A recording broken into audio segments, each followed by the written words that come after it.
ശ്രീനാരായണ യൂണിവേഴ്സിറ്റിയുടെ 3ാം സെമ്മിലെ ഹിസ്റ്ററി ഓഫ് ഇന്ത്യൻ നാഷണൽ മൂവ്മെൻറ്റിൻ്റെ ബ്ലോക്ക് 1-ലെ 3ാമത്തെ യൂണിറ്റാണ് non cooperation and Khilafat.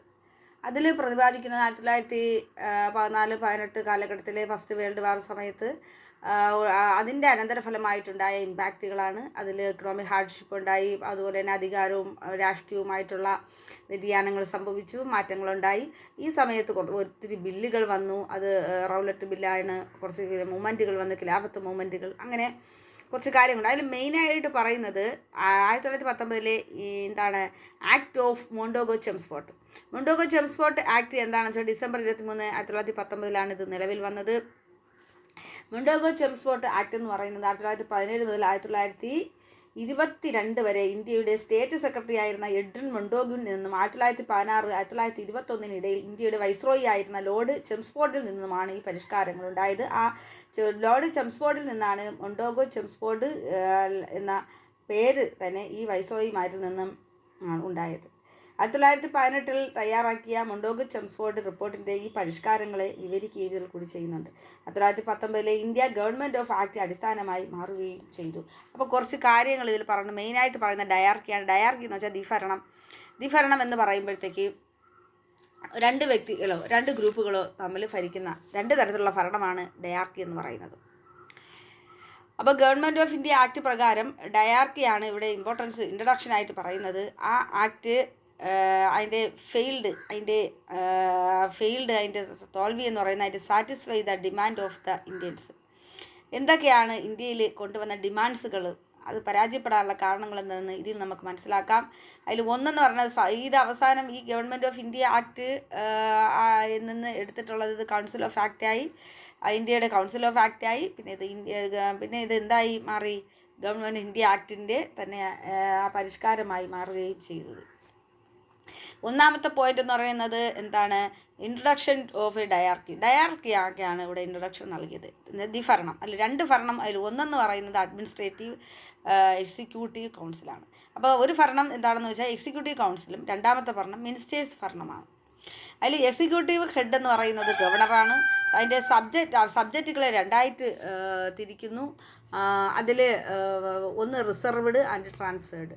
Reserved എന്ന് പറഞ്ഞാൽ കരുതൽ നയവും, ട്രാൻസ്ഫേർഡ് എന്ന കൈമാറ്റവുമാണ്. പിന്നെ ഗവർണർ ഇതിൽ റെസ്പോൺസ് ചെയ്യുന്ന സബ്ജക്റ്റുകൾ എന്ന് പറയുന്നത് റിസർവ്ഡ് ലിസ്റ്റിൽ പറയുന്നത് ദ റിസർവ്ഡ് ലിസ്റ്റ് ഇൻക്ലൂഡ് ലാ ആൻഡ് ഓർഡർ.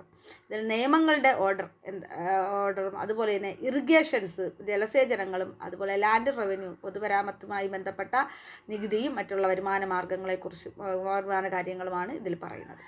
പിന്നെ എന്താണ് the transferred list where the under the preview of the minister. പിന്നെ പറയപ്പെടുന്നത് ട്രാൻസ്ഫേർഡ് ലിസ്റ്റിൽ കൈമാറ്റത്തിൽ പറഞ്ഞ മിനിസ്റ്റേഴ്സാണ്.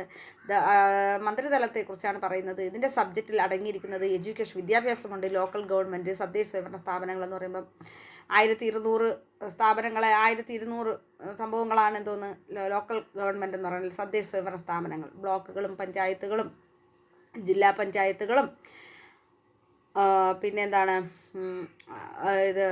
ബ്ലോക്കുകൾ, ജില്ലാ പഞ്ചായത്തുകൾ, മുനിസിപ്പാലിറ്റികൾ എന്നിങ്ങനെ വരുന്ന 1200 സ്ഥാപനങ്ങളാണ് ലോക്കൽ ഗവൺമെൻറ്റിൽ വരുന്നത്, തദ്ദേശ സ്വയംഭരണ സ്ഥാപനത്തിൽ. പിന്നെ ഹെൽത്ത് വരുന്നുണ്ട്. ഹെൽത്ത് എന്ന് പറയുന്നത് ആരോഗ്യത്തെക്കുറിച്ച്. പബ്ലിക് വർക്കേഴ്സ് വരുന്നുണ്ട്, പൊതു പ്രവർത്തനങ്ങൾ അല്ലേ, എന്താണ് പൊതു വർക്കുകൾ, പൊതുജോലികളെക്കുറിച്ച് പറയുന്നുണ്ട്. പിന്നെ നാലാമത്തേത് മിനിസ്റ്റർ വെറുതെ നോമിനേറ്റ് ചെയ്യുന്നത് ഇലക്ട്രിക്കൽ മെമ്പേഴ്സ്. അത് ലെജിസ്ലേറ്റീവ് കൗൺസിൽ വഴിയാണ് ഇലക്ട്രിക് മെമ്പേഴ്സിനെ അവരുടെ ജനങ്ങളുടെ റെസ്പോൺസ് അനുസരിച്ചാണ് എടുക്കുന്നത്. പിന്നെ secretary of the state and interference in the categories reserve. ഇതിൽ സെക്രട്ടറി ഓഫ് സ്റ്റേറ്റ് എന്തിലാണ് വരുന്നത്, ഇൻ്റർഫറൻസിലാണ് വരുന്നത്, റിസർവ്ഡ് ലിസ്റ്റിലാണ്. അത് ഇൻ്റർഫറൻസ് ചെയ്യുന്നത് റിസർവ് ലിസ്റ്റിലാണ്, അത് ട്രാൻസ്ഫർ ലിസ്റ്റിലല്ല. പിന്നെ വരുന്നത് എന്താണ്, പ്രൊവിഷൻസ് ഓഫ് ലെജിസ്ലേറ്റീവ് ഇൻക്രീസ്ഡ്. ഇതിലെ ലെജിസ്ലേറ്റീവ് സൈസ് എന്ന് പറയുന്നത് ഇൻക്രീസ് വലുതാണ്. പിന്നെ introduction communal and class electorate ആണ്. പിന്നെ establishment of public service commission. ഇത്രയും കാര്യങ്ങളാണ് മോണ്ടോഗോ ചെംസ്ഫോർഡ് ഭരണ പരിഷ്കാരങ്ങളിൽ വന്നിരുന്നത്. ഇനി നമുക്ക് അടുത്തത് പഠിക്കാനുള്ളത് എന്ന് വെച്ചാൽ റൗലറ്റ് ആക്റ്റാണ്. അപ്പോൾ എന്താണ് റൗലറ്റ് ആക്ട് എന്ന് പറയുന്നത്? റൗലറ്റ് ആക്ട് എന്താണ്, നിങ്ങൾക്ക് നോട്ട് എഴുതിയെടുക്കാം. റൗളറ്റ് നിയമം വർദ്ധിച്ചു വരുന്ന വിധ്വംസക പ്രവർത്തനങ്ങൾക്ക് തടയിടുക എന്ന ലക്ഷ്യത്തോടെ 1919 ബ്രിട്ടീഷ് ഗവൺമെൻറ് റൗളത്ത് നിയമം എന്നറിയപ്പെടുന്ന അനാർക്കിക്കൽ ആൻഡ് റവല്യൂഷണറി ക്രൈംസ് ആക്ട് പാസാക്കി. ഈ നിയമപ്രകാരം ഏതൊരു വ്യക്തിയും വിചാരണ കൂടാതെ അറസ്റ്റ് ചെയ്യാനും തടവിലാക്കാനുമുള്ള അധികാരം ഗവൺമെൻറ്റിൽ നിക്ഷിപ്തമായിരുന്നു. സെൻട്രൽ ലെജിസ്ലേറ്റീവ് കൗൺസിലിലെ ഇന്ത്യക്കാരായ എല്ലാ അംഗങ്ങളും എതിർത്തിട്ടും ഗവൺമെൻറ് ഈ നിയമം പാസാക്കുകയായിരുന്നു. ബ്രിട്ടനിൽ പൗരസ്വാതന്ത്ര്യത്തിൻ്റെ അടിസ്ഥാനമായിരുന്ന ഹേബിയസ് കോർപ്പസ് അവകാശം താൽക്കാലികമായി ഇല്ലാതാക്കാനും ഈ നിയമം ഗവൺമെൻറ്റിനെ പ്രാപ്തമാക്കി. ഇന്ത്യൻ ദേശീയ പ്രസ്ഥാനത്തിൽ ഗാന്ധിജി തൻ്റെ ശക്തമായ സാന്നിധ്യം അറിയിച്ചത് റൗളത്ത് സമരത്തിനെതിരായ സത്യാഗ്രഹത്തിലൂടെയായിരുന്നു. 1919 ഏപ്രിൽ 6 രാജ്യവ്യാപകമായി ഗാന്ധിജിയുടെ നേതൃത്വത്തിൽ ഹർത്താൽ ആരംഭിച്ചു. അതാണ് റൗളത്ത് ആക്ട് എന്ന് പറയുന്നത്. അപ്പോൾ ഈ റൗളറ്റ് ആക്ട് എന്താണെന്ന് കാരണം അത് 2 വർഷം വിചാരണ കൂടാതെ എന്താണ് അവിടുത്തെ ഇന്ത്യക്കാരായ ജനങ്ങളെ തടവിലാക്കുക എന്നതാണ് ഇത് മെയിനായിട്ടുള്ള കാര്യം. അപ്പോൾ ഇതിനെതിരെ എന്ത് ചെയ്ത് ഗാന്ധിജി ജനങ്ങളും ഗാന്ധിജിക്ക് ഇത് അനീതിയായിട്ട് തോന്നി. ഡെമോക്രാറ്റിക്കിനൊരു റൈറ്റ് അല്ല എന്ന് തോന്നി. ഡെമോക്രാറ്റിക് പീപ്പിളിന് ഇതൊരു റൈറ്റ് അല്ല എന്ന് അദ്ദേഹത്തിന് തോന്നിയതിൻ്റെ പേരിൽ അദ്ദേഹം 1919 സത്യാഗ്രഹ എന്ന് പറയുന്ന അദ്ദേഹത്തിൻ്റെ ആയുധമെടുത്തു. ഗാന്ധിജിയുടെ കൂടെ ചേർന്ന് ജനങ്ങളെല്ലാവരും കൂടെ സത്യാഗ്രഹ സഭ സ്ഥാപിച്ചു. അത് 1919 ഫെബ്രുവരിയിൽ. അതിൻ്റെ ഈ ഹർത്താലിൽ അവർ ഉടനീളം ഉപയോഗിച്ചിരുന്ന മാർഗം എന്ന് പറയുന്നത് മെത്തേഡ് എന്ന് പറയുന്നത് ഫാസ്റ്റിങ്ങും പ്രയറുമാണ്, ഉപവാസവും പ്രാർത്ഥനയുമായിരുന്നു. അങ്ങനെ എന്ത് ചെയ്തു 1919 ഇത് വിളിച്ചു കൂട്ടി. ഡൽഹിയിലും അതുപോലെ 1919 മാർച്ച് 30 അങ്ങനെ ഓരോ സ്ഥലത്തായിട്ട് പഞ്ചാബിൽ ഉണ്ടായിരുന്നു. പിന്നെന്താണ് അതുപോലെ തന്നെ Punjab faced severe government especially Amritsar, Lahore അങ്ങനെ ഒത്തിരി സ്ഥലങ്ങളിൽ ഗാന്ധിജി എന്ത് ചെയ്തു വിസിറ്റ് ചെയ്തു. അപ്പോൾ ഇവിടങ്ങളെല്ലാം ഗാന്ധിജി വിസിറ്റ് ചെയ്തു. അപ്പോൾ ഇത്രയും കാര്യങ്ങൾ ഇതിനെക്കുറിച്ച് നമുക്ക് മനസ്സിലാക്കാം. ഇനി നമുക്ക് ജാലിയൻവാല ബാഗ് മസ്കർ എന്ന് പറയുന്ന സംഭവം എന്താണെന്ന് നോക്കാം. അത്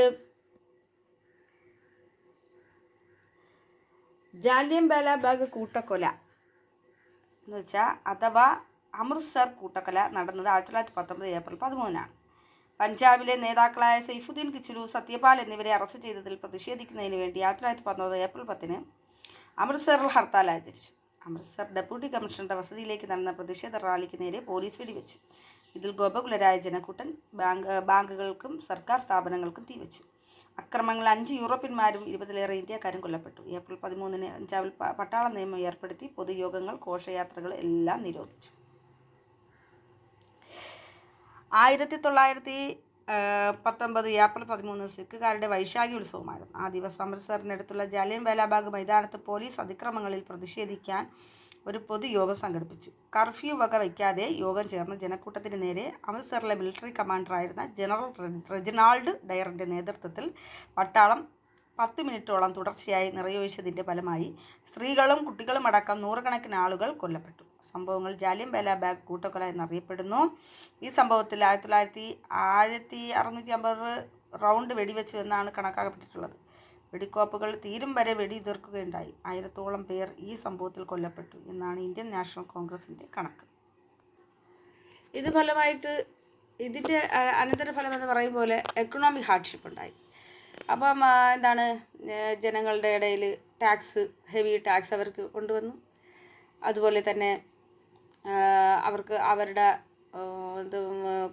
കോമൺ പീപ്പിളിനെയാണ് ഇത് ബാധിച്ചത് ഏറ്റവും കൂടുതൽ. ഡെയിലി കമ്മ്യൂണിറ്റി ഇൻക്രീസ് അവരുടെ നിത്യ ചിലവുകൾക്ക് ഭയങ്കരമായ പൈസകളും സാധനങ്ങളുടെ വില കൂടുതലും ഫാക്ടറികളെല്ലാം അടച്ചുപൂട്ടി. അൺഎംപ്ലോയ്മെൻറ്റ് ഇൻക്രീസായി, തൊഴിലില്ലായ്മയുണ്ടായി, വർദ്ധിച്ചു. അങ്ങനെ അവിടുത്തെ ജനങ്ങളുടെ ജീവിതം അസഹ്യമായ സമയത്ത് ഈ ഗവൺമെൻറ് ചെയ്തെന്താണ് ടാക്സൊക്കെ കൂട്ടുകയാണ് ചെയ്തത്. അപ്പം ആ സമയത്താണ് ഖിലാഫത്ത് ഇഷ്യൂ എന്ന് പറയുന്ന സംഭവം ഉണ്ടാകുന്നത്. എന്താണ് ഖിലാഫത്ത് പ്രസ്ഥാനം? 1-ാം ലോക മഹായുദ്ധ അനന്തരം ബ്രിട്ടനിൽ ഉൾപ്പെടെയുള്ള സഖ്യകക്ഷികൾ തുർക്കി ഓട്ടോമൻ സാമ്രാജ്യത്തോട് കൈക്കൊണ്ട സമീപനം ലോക മുസ്ലിങ്ങളെ അസ്വസ്ഥരാക്കി. കാരണം ഓട്ടോമൻ സാമ്രാജ്യത്തെ ബ്രിട്ടനും സഖ്യകക്ഷികളും അധിക്ഷേപിക്കുകയും വിഭാഗിക്കുകയും തുർക്കി രാജ്യത്തിൽ നിന്ന് ശ്രേയസിനെ അടർത്തി മാറ്റുകയും ഉണ്ടായി. ബ്രിട്ടീഷ് പ്രധാനമന്ത്രിയായിരുന്ന ലോയ്ഡ് ജോർജിൻ്റെ വാഗ്ദാനങ്ങളുടെ ലംഘനമായിരുന്നു ഇത്.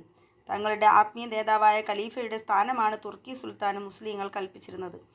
തങ്ങളുടെ വിശുദ്ധ നാടുകളായി കണക്കാക്കിയിരുന്ന പ്രദേശങ്ങളുടെ മേൽ തുർക്കി സുൽത്താനുള്ള അധികാരം ഇല്ലാതാക്കരുതെന്ന് മുസ്ലിങ്ങൾ ആഗ്രഹിച്ചു. ഓട്ടോമൻ സാമ്രാജ്യത്തെ സംരക്ഷിക്കുന്നതിനായി ഇന്ത്യയിലെ മുസ്ലിങ്ങൾ ഖിലാഫത്ത് പ്രസ്ഥാനത്തിൽ അണിചേർന്നു. 1919 ഗാന്ധിജി ഈ പ്രസ്ഥാനത്തിന് അനുകൂല നിലപാടെടുത്തതോടെ അത് ദേശീയ പ്രസ്ഥാനത്തിൻ്റെ ഭാഗമായി മാറി. മൗലാന മുഹമ്മദ് അലി, ഷൗക്കത്ത് അലി, അലി സഹോദരന്മാർ എന്നിവരുടെ നേതൃത്വത്തിലാണ് അഖിലേന്ത്യാ ഖിലാഫത്ത് കമ്മിറ്റി രൂപവൽക്കരിച്ചത്. 1919 നവംബറിൽ ഡൽഹിയിലെ ഖിലാഫത്ത് കോൺഫറൻസ് നടന്നു.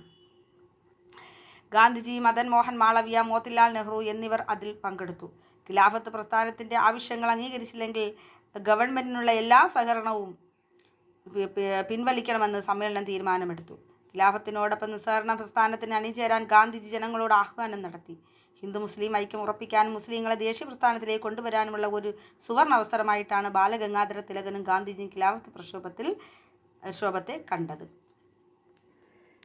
പിന്നെ ഖിലാഫത്ത് പ്രസ്ഥാനത്തിൽ കൂടി ഇത്രയും കാര്യങ്ങളും കൂടെ നിങ്ങൾ എഴുതി വെക്കണം.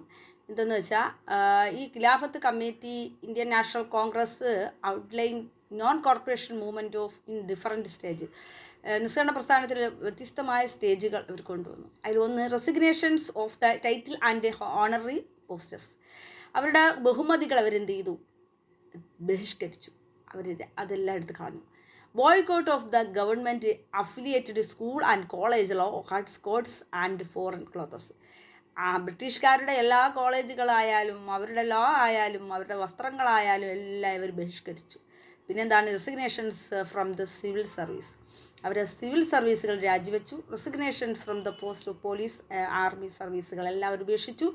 നോൺ പേയ്മെൻറ്റ് ഓഫ് ടാക്സ്, അവർ ടാക്സ് കൊടുക്കാൻ തയ്യാറായില്ല. ഇത് കുറച്ചും കൂടെ വിശദമായിട്ട് എഴുതണം. ഇങ്ങനെ എഴുതാം: പ്രതിഷേധങ്ങളുടെ നിലപാടുകൾ.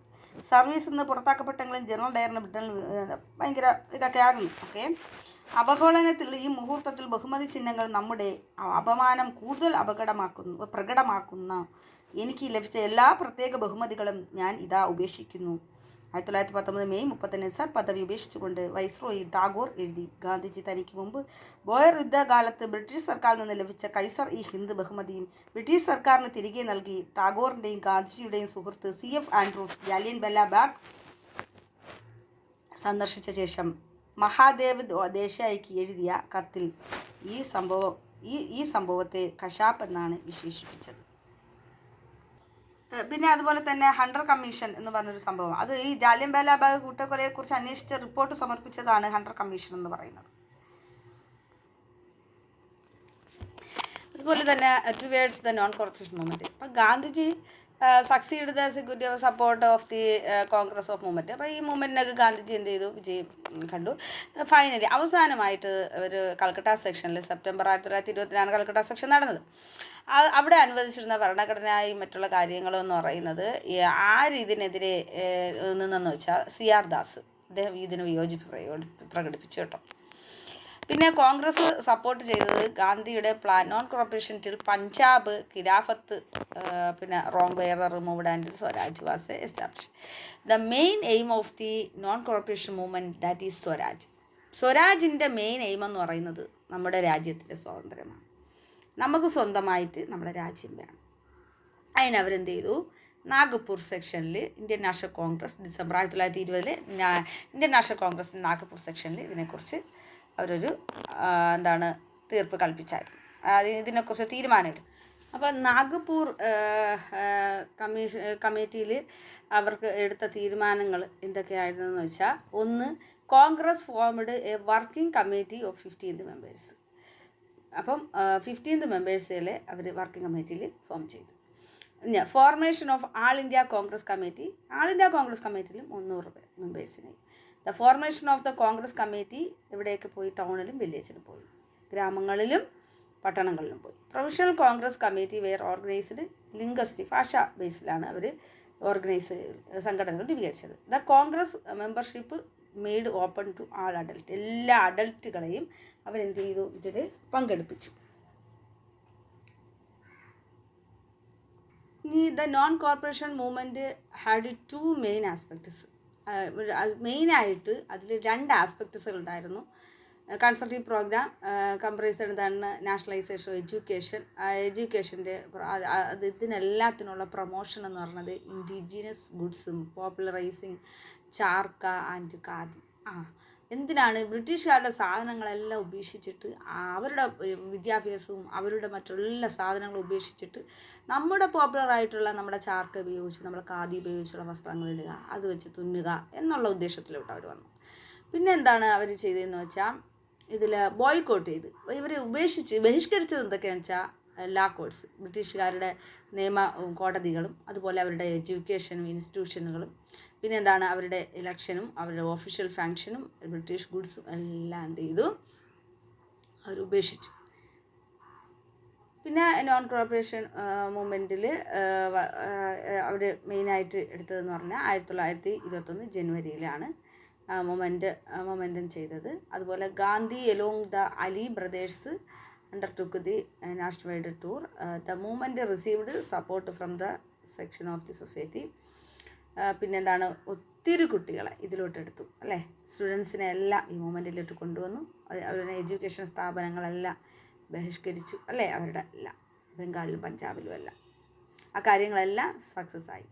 പിന്നെ CR ദാസ്, അത് സ്റ്റുഡൻസ് വന്നപ്പോഴത്തേക്ക് അതെല്ലാം സക്സസ് ആയി. സ്റ്റുഡൻസ് ആണല്ലോ കോളേജിലും സ്കൂളിലൊക്കെ പഠിക്കുന്ന. CR ദാസും സുഭാഷ് ചന്ദ്ര ബോസും ഇതിനുവേണ്ടി നല്ല പ്രവർത്തനങ്ങൾ കാഴ്ചവെച്ചു. പിന്നെ ദ സ്വദേശി സ്പിരിറ്റ് എല്ലാവരുടെ ഇടയിലും എല്ലാവരുടെ മനസ്സുകളിലും വന്നു. അതെ, സ്വരാജ്യം എൻ്റെ ജന്മാവകാശമാണെന്ന് ബാലഗംഗാധര തിലകൻ പറഞ്ഞതുപോലെ എല്ലാവരുടെ ഉള്ളിലും അങ്ങനെ ഒരു ചിന്ത വന്നു. അങ്ങനെ ഇവരിതെല്ലാം ഉപേക്ഷിച്ചു, അവരുടെ വിദ്യാഭ്യാസം അവരുടെ എല്ലാ കാര്യങ്ങളും ഉപേക്ഷിച്ചു.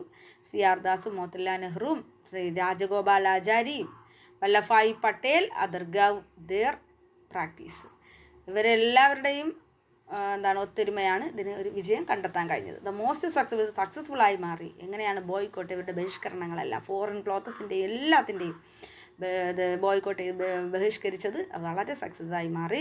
പിന്നെ വോളണ്ടിയേഴ്സുകൾ അവർ എല്ലാം സ്ഥലത്തും പോയി ഇത് കളക്ട് ചെയ്തു, തുണികളെല്ലാം കൊണ്ടുവന്ന് കളക്ട് ചെയ്തു, അത് പിക്കറ്റ് ചെയ്തു. പിന്നെ എന്ത് ചെയ്തു, ഇവരുടെ സാധനങ്ങൾ മാക്സിമം എല്ലാം അവരെന്ത് ചെയ്തു, റിജക്റ്റ് ചെയ്യാൻ തുടങ്ങി. അത് new challenge and the events of the movement.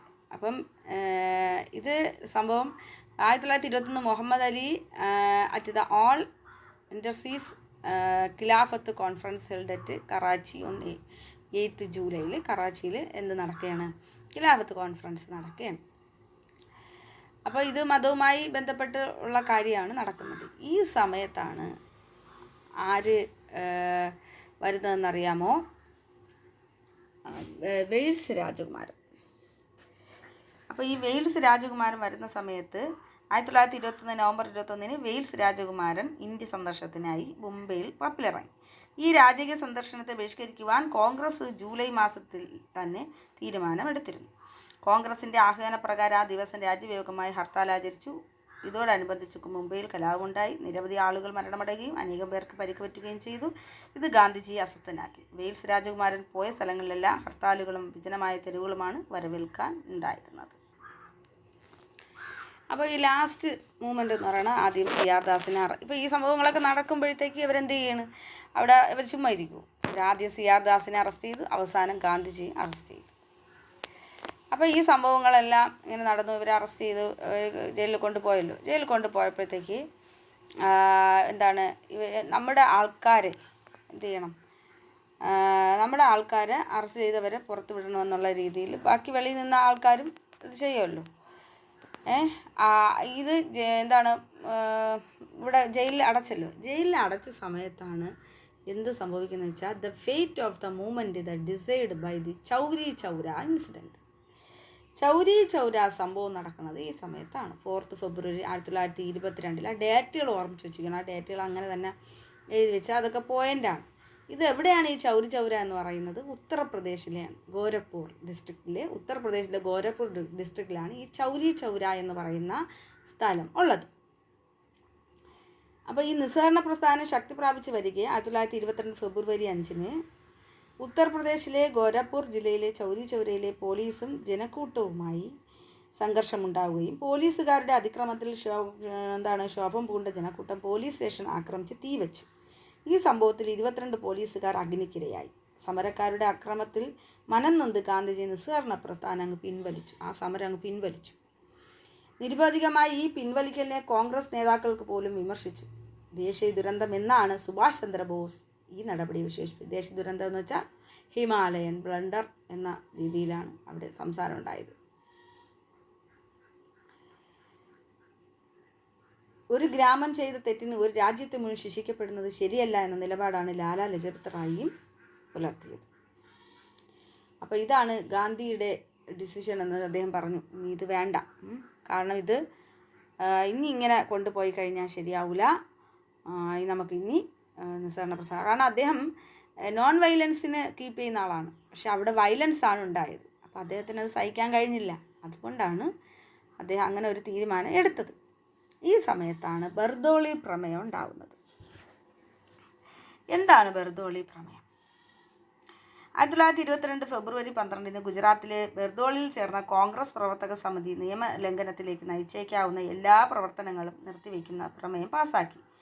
ചർക്ക പ്രചരിപ്പിക്കുക, ദേശീയ വിദ്യാഭ്യാസ സ്ഥാപനങ്ങളിൽ മദ്യവർജനം, ആയുധോച്ചാടനം, ഹിന്ദു മുസ്ലിം ഐക്യത്തിൻ്റെ പരിപോഷണം മുതലായ രാഷ്ട്ര നിർമ്മാണ പ്രവർത്തനങ്ങളിൽ ഏർപ്പെടാൻ പ്രമേയം കോൺഗ്രസ്സുകാരോട് ആവശ്യപ്പെട്ടു. കോൺഗ്രസിലെ ഒരു വിഭാഗം, പ്രത്യേകിച്ച് ചെറുപ്പക്കാരായ ദേശീയവാദികൾ, ഈ പിന്മാറ്റ തീരുമാനത്തെ വെറുത്തു. എന്നാൽ ജനങ്ങൾക്കും നേതാക്കൾക്കും ഗാന്ധിജിയിൽ വിശ്വാസമുണ്ടായിരുന്നതിനാൽ പരസ്യമായി എതിർപ്പ് പ്രകടിപ്പിക്കാതെ അവർ അദ്ദേഹത്തിൻ്റെ തീരുമാനം അംഗീകരിക്കുകയാണ് ചെയ്തത്. 1923 സ്വരാജ് പാർട്ടി, അതിനെക്കുറിച്ച് നമുക്ക് withdrawal of the non corruption movement followed the arrest of the Gandhi. അപ്പോൾ നിസ്സഹരണ പ്രസ്ഥാനവുമായി ബന്ധപ്പെട്ട് പോയതിൻ്റെ പേരിൽ, അതിനെ പിന്തുടർന്നതിൻ്റെ പേരിൽ ഗാന്ധിയെ അറസ്റ്റ് ചെയ്തു. ഈ സമയത്ത് ഒരുപാട് ക്വസ്റ്റ്യനുകൾ, ഗാന്ധിയൻ ഐഡിയോളജികൾ CR ദാസും മോത്തിലാൽ നെഹ്റുവും അഡ്വക്കേറ്റ് ചെയ്തു. New form of the political activity against colonial rule. അപ്പോൾ എന്താണ് നിസ്സഹരണ പ്രസ്ഥാനം? നിസ്സഹരണ പ്രസ്ഥാനം അപ്രതീക്ഷിതമായി പിൻവലിക്കപ്പെട്ടത് ഇന്ത്യൻ രാഷ്ട്രീയത്തിൽ ശൂന്യത ഇളവാക്കി. ശക്തമായ ഒരു രാഷ്ട്രീയ സമരം അനിവാര്യമാണെന്ന് CR ദാസ്, മോത്തിലാൽ നെഹ്റു തുടങ്ങിയ നേതാക്കൾ വിലയിരുത്തി. വിത്തൽ ഭായ് പട്ടേൽ സർദാർ പട്ടേലിൻ്റെ ജ്യേഷ്ഠനാണ്. സുഭാഷ് ചന്ദ്രബോസ് മുതലായവ ഇവരെ പിന്തുണച്ചു. നിയമനിർമ്മാണ സഭകളിൽ പ്രവേശിച്ച് ഗവൺമെൻറ്റിൻ്റെ പ്രവർത്തനങ്ങൾ തടയുകയാണ് വേണ്ടതെന്ന് ഇവർ വാദിച്ചു. പക്ഷേ ഈ നിലപാടിനോട് യോജിക്കാൻ കോൺഗ്രസ് നേതൃത്വം സന്നദ്ധരായിരുന്നില്ല. കൗൺസിൽ പ്രവേശനത്തെ എതിർത്ത വിഭാഗത്തെ നയിച്ചത് സർദാർ പട്ടേൽ, രാജഗോപാലാചാരി, ഡോക്ടർ അൻസാരി, രാജേന്ദ്ര പ്രസാദ് തുടങ്ങിയവരായിരുന്നു. ഈ വിഭാഗം നോൺ ചേഴ്സ് എന്നും CR ദാസിനെ അനുകൂലിച്ചവർ പ്രോ ചേഴ്സ് എന്നും അറിയപ്പെട്ടു. ചിലപ്പോൾ ചോദിക്കും, വൺവേഡിനൊക്കെ നോൺ ചേഴ്സും ഫ്രം ചേഴ്സൊക്കെ ചോദിക്കും. ഗയയിൽ വെച്ച് 1922 CR ദാസിൻ്റെ അധ്യക്ഷതയിൽ ചേർന്ന കോൺഗ്രസ് യോഗത്തിൽ ഈ വിഷയത്തിൽ നടന്ന വോട്ടെടുപ്പിൽ കൗൺസിൽ പ്രവേശനത്തെ എതിർത്ത വിഭാഗത്തിനാണ് ഭൂരിപക്ഷം ലഭിച്ചത്. ഇതേ തുടർന്ന് CR ദാസ് അധ്യക്ഷ പദം ഒഴിഞ്ഞു.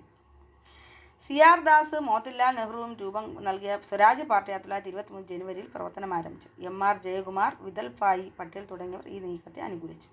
കോൺഗ്രസ്, ഖിലാഫത്ത്, സ്വരാജ്യ പാർട്ടി, സ്വരാജിസ്റ്റ് പാർട്ടി എന്നീ പേരുകളിൽ ഈ പ്രസ്ഥാനം അറിയപ്പെട്ടു. CR ദാസ് പാർട്ടിയുടെ പ്രസിഡന്റായി. മോത്തിലാൽ നെഹ്റു ആയിരുന്നു സെക്രട്ടറിമാരിൽ ഒരാൾ. പാർട്ടിയുടെ ആദ്യ രാഷ്ട്രീയ സമ്മേളനം 1923 മാർച്ചിൽ അലഹബാദിലാണ് നടന്നത്. ഈ പാർട്ടിക്ക് ഇന്ത്യൻ നാഷണൽ കോൺഗ്രസുമായി ആശയപരമായ ഭിന്നതയൊന്നും ഉണ്ടായിരുന്നില്ല. അത് കോൺഗ്രസിൻ്റെ ഘടകമായി തന്നെ നിലകൊണ്ടു. അതുകൊണ്ട് തന്നെ സ്വരാജ് പാർട്ടിക്ക് അതിൻ്റെ ലക്ഷ്യത്തിനനുസൃതമായി പ്രവർത്തിക്കാൻ 1923 കോൺഗ്രസ് ഡൽഹിയിൽ ചേർന്ന പ്രത്യേക സമ്മേളനം അനുമതി നൽകുകയും അതേ വർഷം കാക്കിനാഡയിൽ ചേർന്ന വാർഷിക സമ്മേളനം അത് റെറ്റിഫൈ ചെയ്യുകയും ചെയ്തു. അപ്പം ഈ സ്വരാജ് പാർട്ടിയുടെ മെയിനായിട്ടുള്ള ലക്ഷ്യങ്ങൾ, അപ്പം സ്വരാജ് പാർട്ടി എന്നാണ് 1924 ഒക്ടോബർ 14 അലഹബാദിൽ കൂടി. അതിൻ്റെ മെയിൻ എയിമുകൾ എന്തൊക്കെയാണെന്ന് നമുക്ക് നോക്കാം. അതിൻ്റെ മെയിൻ എയിമുകളെന്ന് പറയുന്നത്, ഇതിൻ്റെ പ്രൊഫസർ എന്ന് പറയുന്നത് നോൺ വയലൻസും ആൻഡ് നോൺ കോർപ്പറേഷനുമാണ്. Okay, major aims of the party എന്താണ്? Achieving dominion status of India, പിന്നെന്താണ്? Gaining the right to frame constitute India, attaining Swaraj or self rule, control of municipal bodies, federation of Asian countries for promoting trade and commerce. അപ്പോൾ ഇത്രയും കാര്യങ്ങളാണ് തീരുമാനം. 1923 council ഇലക്ഷനിൽ party സ്ഥാനാർത്ഥികൾ മത്സരിക്കുകയും കൗൺസിലിലേക്ക് തിരഞ്ഞെടുക്കപ്പെടുകയും ചെയ്തു. Liberal party നേതാവ് സുരേന്ദ്രനാഥ് ബാനർജിയെ പരാജയപ്പെടുത്തിയത് സ്വരാജ് പാർട്ടിക്ക് ശ്രദ്ധേയമായ ഒരു രാഷ്ട്രീയ ചുവടുവയ്പായി.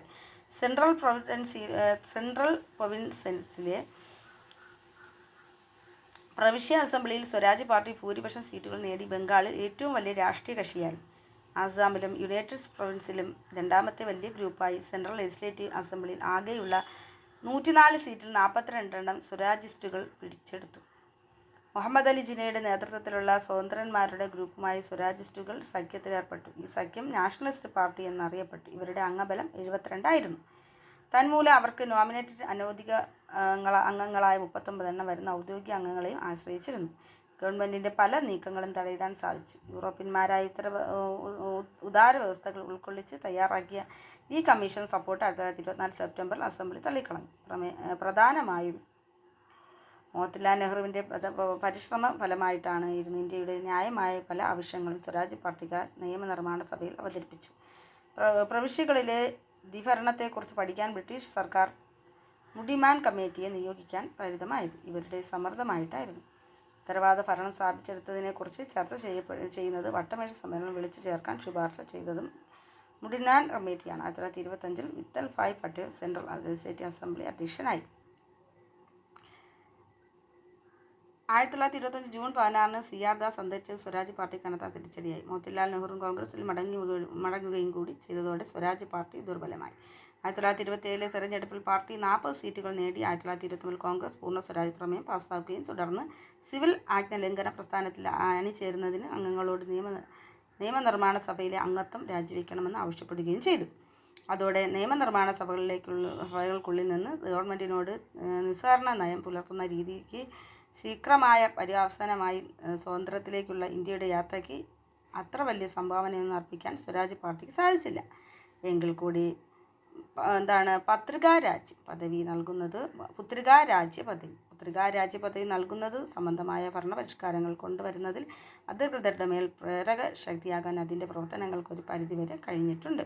ഇനി ഇതിൽ മെയിനായിട്ടുള്ള റീക്യാപ്പാണ്. ഈ റീക്യാപ്പിൽ പറയുന്നത് ദ റൗലറ്റ് ആക്ട് പാസ് ചെയ്തത് March 1919 the commission was formed under the leadership of the justice Sydney Rowlatt ആണെന്നും the commission was appointed to investigation revolutionary activities and suggest legislation to curb such activities. Gandhi formed Satyagraha Sabha in February 1919. On 13th April 1999, the General Dyer opened on the peaceful protesters at Jallianwala Bagh. The Hunter Commission was appointed to look into the massacre ഈ ജാലിയൻവാല ബാഗിന് അന്വേഷിക്കുന്ന commission.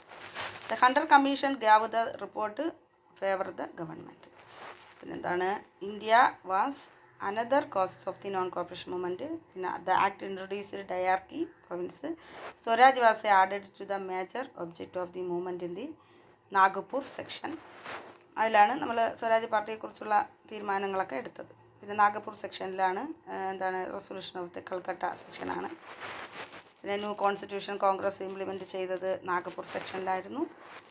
The accept of the non cooperation movement construct and deconstruct പ്രോഗ്രാമുകളാണ് accept ചെയ്തത്.